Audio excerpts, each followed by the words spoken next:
Year, halfway point fatigue may be a problem, especially for a team like you with a short bench. So how do you combat that in game and then out of game?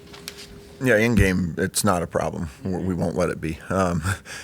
Practices and stuff we try to manage as much as we can. How much like Javon, for example, how much he's doing in practice, just from physical exertion standpoint of trying to minimize his reps, keep him as fresh as possible. But and then that kind of throughout the team with depending on the amount of minutes guys are playing. But when the ball's tossed up, yeah. We got to play. You do seem conscious, though, to try to get him a quick break, maybe before a TV timeout. Is that something that you consciously do? Yeah, no, I'd love to get him more at times. Obviously, with KJ being out, that was more difficult these last few games. So anytime we can get it around the media and give him an opportunity to just go catch his breath, and it's certainly a good thing for us to get him out and let him rest a little bit more. And I got to get him out a little more just to. It's not even being fair to him, really. So, but he did what he needed to do to get us through that stretch without KJ, and now having KJ back should certainly help a little bit with that. Doing that, managing that, how much is it talking to the player? Says, hey, I need a break.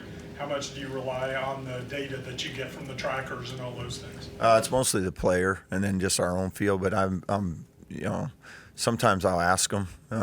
And sometimes I know I can't take them out, so I don't even ask them. But Javon does a good job. Like he'll let me know as the other guys, like, hey, I need one, and then if I can get him, I will. But there's sometimes where you just can't, and it's like, just give me another minute. Let's get to the media or whatever it may be. Do you expect to see more of what the last team did to Javon as far as defensively, and they certainly worked his butt last game.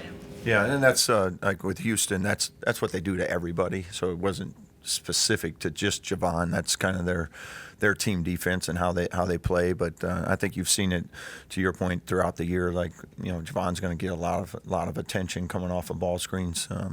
Iowa State's very good defensively, and they're certainly going to challenge everything from him on ball screens and things too. So Javon's going to see two guys to the ball a lot anytime he's in a ball screen. Do you think he handled it well? And I say that he had 3 shots in the second half, but he did wind up with 8 assists and 13 points, which you take. Yeah, and I thought offensively, Javon got off to a great start in that game. I thought in the second half they tried to take him away, and it was one of our more productive halves in the second half from an offensive standpoint, and I thought that was a lot of that was because Javon made the right play. 2 guys came to the ball. He was able to get it out. We got Amani, step in threes. He was able to make other plays to, other guys as well that maybe weren't even regular assists. We call them hockey assists, where there was that extra pass. So Javon's about winning, and that's the thing I love about Javon. Like the first half, he had some opportunities to score, and he took it. Second half, he didn't get as many opportunities. From a coaching standpoint, we would like to find more ways to get him shots, even when teams are trying to take him away. But our offensive production in the second half was actually pretty good, even though he wasn't a major part of the scoring piece of it. You study this team, you're playing tomorrow. Do you think they have what it takes to make a long run in the tournament? Yeah, I do. I think there's several teams in our league that do, but there's certainly one of them. I think they're really good. I think they're championship level good. They're a team that, like everything, you got to play well in the tournament and things, but they're a team that when they get in the tournament have a chance to win it all. You study their stats. There are a lot to jump out at you. The shooting percentage, 17 assists. That's a high number. Yeah. And they've been known for defense. They've kind of added the offense to that. Yeah, I was hoping maybe you all could come up with a weakness for me today. Yeah. I'm looking at, yeah. No, they're good. They're I think they were really good last year, obviously too. But I think that the component that they've improved the most on is the offensive side. Like their bigs can really pass. They play well off of one another, and I think it's really complemented their guards from a year ago. So they were great defensively last year. They're great defensively again this year. Now they can really score on top of it, which makes them even more of a challenge to try to beat. And one What has to go right for you tomorrow, you think? Yeah, I think the biggest thing for us is, even in the Houston game, I think that game comes down to the wire if we take care of the ball just a little bit better. We gave too many live ball turnovers that led to transition points, and if you give Iowa State transition baskets where they're out in the open floor and you don't have a set defense, they're going to make you pay, and like Houston did the other night. So that's a big thing for us, is taking care of the basketball, making sure we get shots on goal every time. Around basketball, what did Jerry West mean to you? How much did you know about him maybe before you came here? What did you learn about him when you got here? Yeah, I think the biggest thing is, like everybody across the world, you think of the logo, and I think having been here now, and you think about what he did and the stats and records that still stand today. I mean, it's an unbelievable accomplishment from him and what he's meant to this sport and how people perceive that. So, I think it's awesome that we get to be a part of celebrating his legacy, and having all the people that will be here to do that with us. It makes for a really special day. You've had some good crowds recently. This game's been sold out for like a week. Just kind of, what are you expecting tomorrow?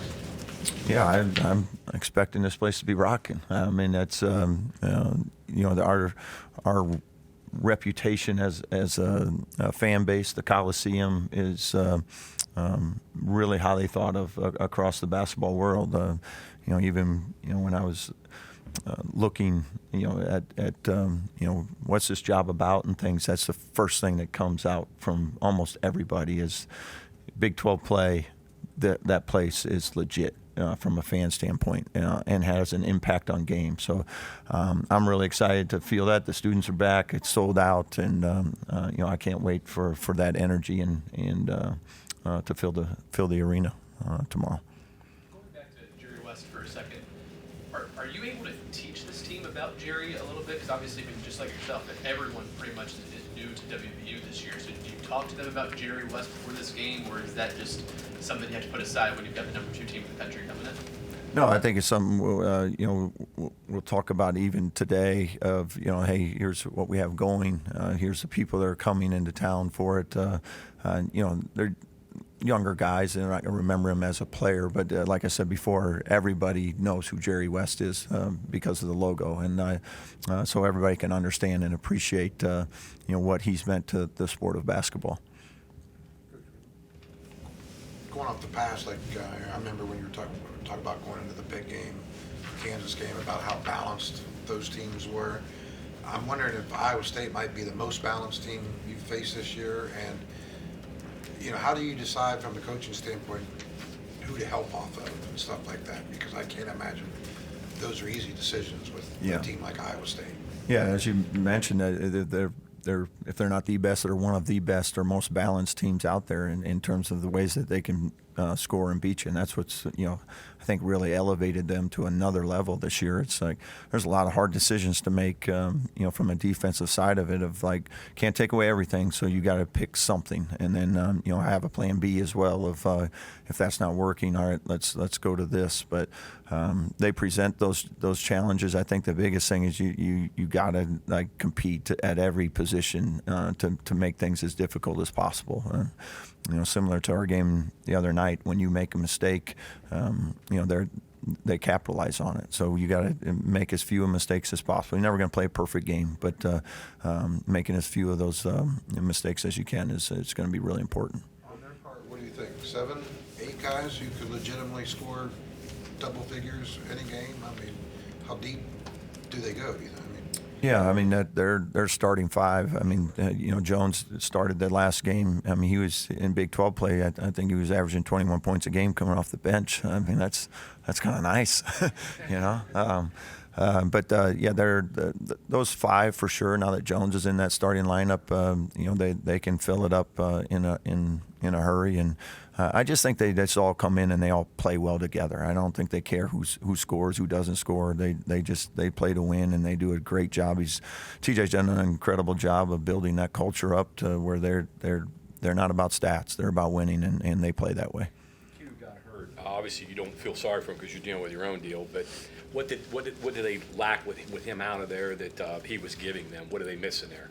Yeah, I think what he brought to him was just kind of a mismatch in terms of he had great size. He could step out and shoot it. He could post it a little bit. He had a lot of, I would say, similar qualities to Tucker a little bit, of where he presents, he can post, he can space. So those are the type of ways they utilized him that why he was pretty effective in what they did. So like everything, when you lose a guy like that, you lose a little bit of your firepower, but they still have plenty. I don't think Iowa State had a lead against Texas Tech until overtime. Is there something that you've seen in that game that Texas Tech did well that you'd like to try to emulate? There's a few things that we're going to try. Yeah. No, I thought Texas Tech had a good game plan. They did some good things, executed, made some shots. That always helps too. Great game to watch. As you're getting ready to prepare, high level game, and I thought Iowa State did a really good job, as you mentioned. Like they stayed in it the whole way, and in a game where it didn't look great there for a little while, but. I think that's that championship culture. They keep competing and found a way to win. Coach, now that we've kind of reached the second half of the season with Tucker, I'm just kind of curious, does there become a point in your mind where there's like a no return kind of thing in terms of, do we play him or do we redshirt him for next year? Is there like a target they do? Is there a point where it just doesn't make sense to? I'm sure there might become a point, but it's not there yet. Yep. In terms of him, though, this is, from my understanding, his first big stretch he's missed in his career. Do you have to talk to him to keep him from getting bummed out, depressed, or coach his kid, suck it up, and just deal with it? How do you handle him? I mean, for him, even though he didn't miss time, he's been dealing with injuries for a couple of years now. So I think he knows how to manage it. He knows, he understands that this is part of the game a little bit. But he stayed engaged and doing what he needs to do to get back on the floor, but also, with our team and doing what he can, from the sideline to try and continue to help us. His ankle. Oh, good. It's good. Yep. See, I gave you an injury report. Yeah, thank you. I appreciate that. We'll mark that down. Day and time. Anything else? Thank you. Thank you all.